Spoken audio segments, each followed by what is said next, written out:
The flash of cameras lit up the marble lobby as Daniel Hayes stepped out of his black car.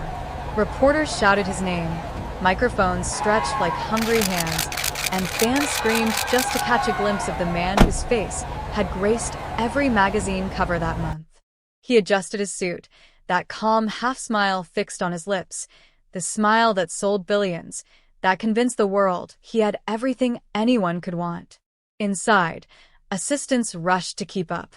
His watch glinted under the light, each tick counting money he no longer cared about. Every meeting, every handshake, every perfect deal, it was all noise. The truth was quieter. It came in the silence of his penthouse when no one called his name. It came in the echo of success that didn't feel like joy. He walked into his company boardroom, the skyline stretching behind him like a kingdom he ruled. They said he could have any woman he wanted. They said power made people love you. But when his eyes met Emma Carter's for the first time, something in him shifted. She was the new architect for his company's expansion project, calm, focused, utterly unimpressed by his presence. He noticed. She didn't flinch when he spoke. She didn't rush to compliment him. When he offered a handshake, she met it with quiet confidence. "Mr. Hayes," she said, "I've reviewed the plans, and I think we should reconsider the entrance layout. It feels impersonal." No one ever told him his designs felt impersonal. They usually told him they were visionary, magnificent, perfect. But she didn't. She saw through the glamour and touched the truth. That irritated him and intrigued him even more. For days, he found excuses to pass by her section, to ask questions he already knew the answers to watch how her brow furrowed when she focused, how she smiled slightly when an idea worked. She was unlike anyone in his world, a world built on charm and pretense.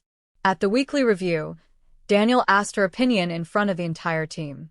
"Miss Carter," he said, voice steady but eyes curious, "you don't seem the type to agree easily. What do you think of the new concept?" She looked up from her notes, unbothered by the eyes on her. "It's beautiful," she said, "but it's missing heart. People won't remember what looks rich. They'll remember what feels alive." The room fell silent. No one ever disagreed with Daniel Hayes. But instead of anger, he felt admiration. For the first time in a long time, someone had spoken to him like he was just a man, not a billionaire. That night, her words echoed in his mind. It's missing heart. Maybe that's what his whole life was, beautiful, but empty. The next morning, he called his driver, dressed down for the first time in years, and went to the construction site unannounced. She was there, her hair tied back, covered in dust and determination. She looked at him, surprised. "Didn't think billionaires liked dirt," she teased lightly. "Maybe it's time I learn," he replied, smiling in a way that felt real. For weeks, he showed up, not to impress but to understand. He carried plans, took notes, asked questions, listened. The crew whispered, confused. Why would Daniel Hayes be working alongside them? But Emma seemed unfazed. She treated him like anyone else, correcting him when he got things wrong, laughing when he tried to act modest. And every time she smiled, something inside him softened. One evening, as the sun dipped low, he offered, "Let me take you to dinner. To talk, just talk." She looked at him quietly, the warmth fading from her eyes. "Daniel," she said softly, "I don't think that's a good idea." He tilted his head, surprised. "Why not?" "Because you're my boss. And because I don't want to be another story people tell about you." Her honesty hit harder than he expected. He'd heard rejections before, but never this kind. It wasn't fear or politeness. It was conviction. He laughed lightly, trying to mask the sting. "You think I'd make you just another story? I think you've lived too long in a world that turns everything into one," she replied. "I'm not interested in that world." And just like that, she walked away. No drama, no lingering glances. Just truth, raw and sharp. He stood there, watching her leave, and for the first time, his pride didn't roar back. It just fell silent. In the days that followed, he found himself distracted. Meetings blurred. His assistant asked if he was feeling well. He said yes, but his thoughts were elsewhere, on her words, her calm, her distance. He tried again, sending flowers. She sent them back. He called. She didn't answer. He even visited the site again, only to find she was on another project. At night, he stared at the city lights from his glass balcony. Millions of dollars glittered beneath him, but none of it made him feel seen. He remembered how she'd said it's missing heart. He wondered if that was true for him, too. A week later, Daniel canceled his meetings and disappeared from the office. Rumors spread. Some said he was sick, others said he was buying another company. But he wasn't. He was at a small local shelter Emma once mentioned in a meeting, volunteering quietly, wearing a plain shirt that no one recognized. He saw the children run barefoot through the courtyard, laughing with a joy money could never buy. And when he saw the broken walls and worn-out chairs, he felt something inside him ache. He wrote a check that could fix it all, but this time, he didn't sign it as Daniel Hayes, Billionaire. He signed it anonymously. For the first time, doing something good didn't feel like business. It felt human. When Emma arrived a few days later, she found the place transformed, fresh paint, new equipment, brighter smiles. She smiled too, knowing someone had done it quietly, not for fame, but for care. Later that week, she ran into Daniel at a cafe near the site. He wasn't in a suit, just jeans, a coffee in hand, looking normal. "You again," she said, half smiling. He looked up, surprised but calm. "I was hoping I'd see you." "You've been busy," she said, folding her arms. "Trying to fix something that's been broken for a long time," he replied. Her expression softened, though she didn't ask what he meant. He hesitated, then spoke quietly. "You were right. About everything. The projects, the people, the way I live. It's all beautiful, but it's missing heart." Her lips parted slightly. She hadn't expected him to remember. "You listened." "I did," he said. "And I started changing because I wanted to, not because I wanted you to notice." Something in his tone made her chest tighten. Honesty, raw and unfamiliar from a man like him. Before she could respond, his phone rang. He silenced it immediately. For once, business could wait. "You know," he added with a faint smile, "you're the only person who ever said no to me." "And you're still talking to me," she replied. Because for the first time, someone said no for the right reasons. She looked at him quietly, unsure whether to smile or walk away. He didn't ask her out again. He didn't try to impress her. He just sat there, sipping his coffee, grateful that someone had finally seen him, not his name, not his empire, just him. He sat across from her at the small corner table, the sound of coffee cups and quiet chatter wrapping around them like background music. She didn't expect him there. Maybe he didn't either. But somehow, the world outside had gone still. Two people who once stood in completely different worlds, now just talking. "You've changed," she said softly, breaking the silence. He smiled faintly. "You'd be surprised how much a single no can do to a man's life." Her eyes met his, calm, cautious, curious. "You think rejection changes people?" "I think the right one does," he said, looking down at his hands. "I've had everything money can buy. Cars, homes, applause, but no one ever told me the truth until you did." She tilted her head slightly. "And what truth is that?" "That I've been living like a brand, not a person." There was no arrogance in his voice, just quiet honesty. The kind that made people listen. He continued, his tone softening. "When you said no, I didn't get angry. I thought I would. I just felt something crack open. Like I'd been asleep for years." Her lips parted slightly, but she said nothing. He took a slow breath, his gaze steady. "I started to look at my life differently. I began showing up at work early. Not to bark orders, just to listen. I realized half the people around me were terrified of me, not inspired." She gave a small smile. "You don't sound like the Daniel Hayes I met." "Maybe I finally met myself," he said quietly. She looked down at her coffee, stirring it absently. "So, what now?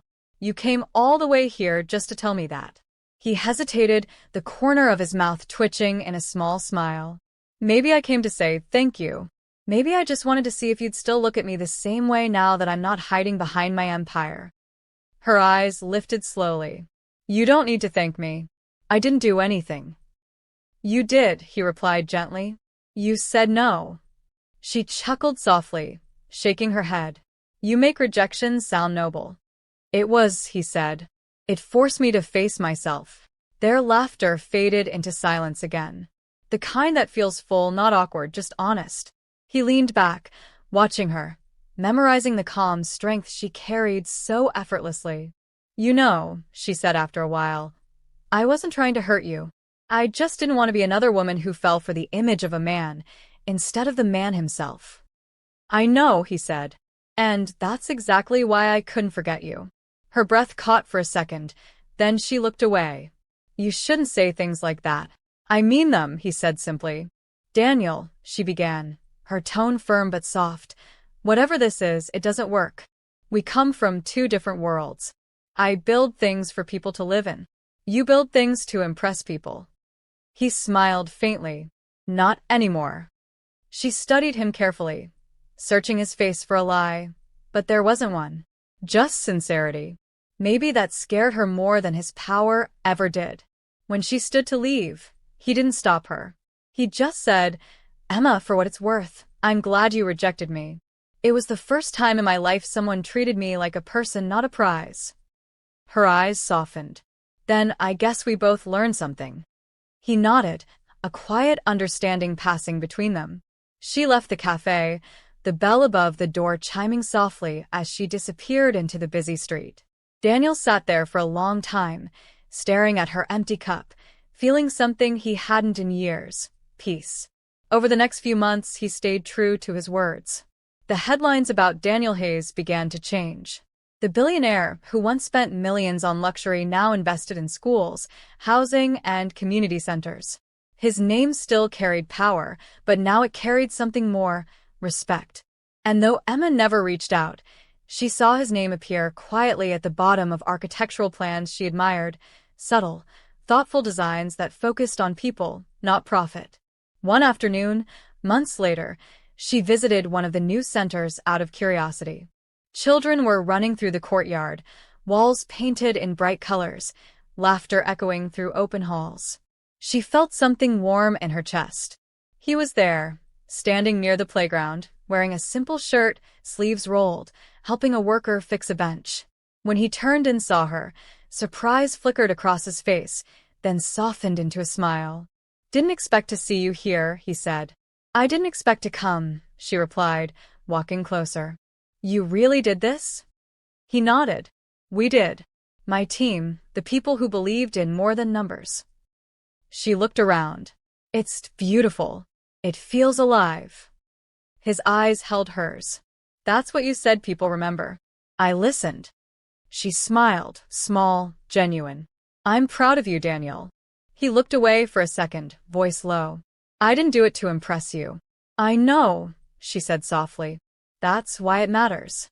He smiled again, but there was sadness behind it. You were right about us. We're from different worlds. But maybe those worlds needed to touch for a moment. She nodded. Maybe they did.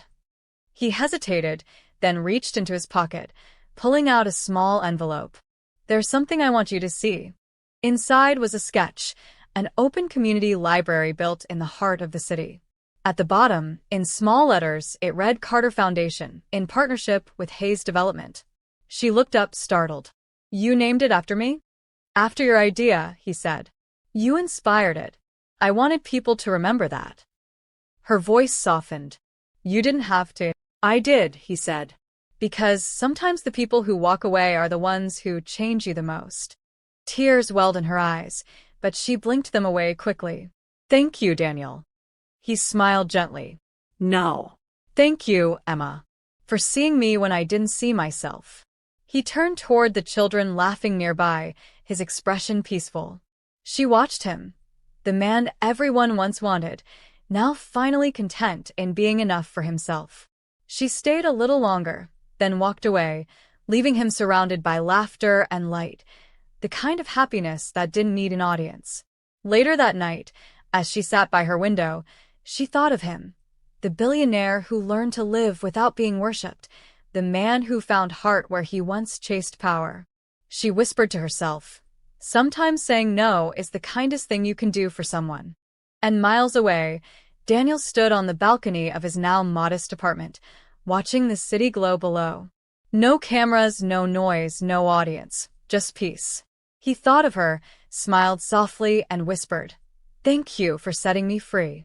She rejected the billionaire everyone wanted, and in doing so, she helped him find the one thing he never had himself. Sometimes, rejection isn't the end. Sometimes, it's the beginning of becoming who you were meant to be. If this story touched your heart, don't forget to like, comment, and subscribe to True Tone Story. Every click helps us share more tales that remind us of love, growth, and the quiet power of being real. Because not every story ends with romance. Some end with awakening. And those are the ones worth remembering.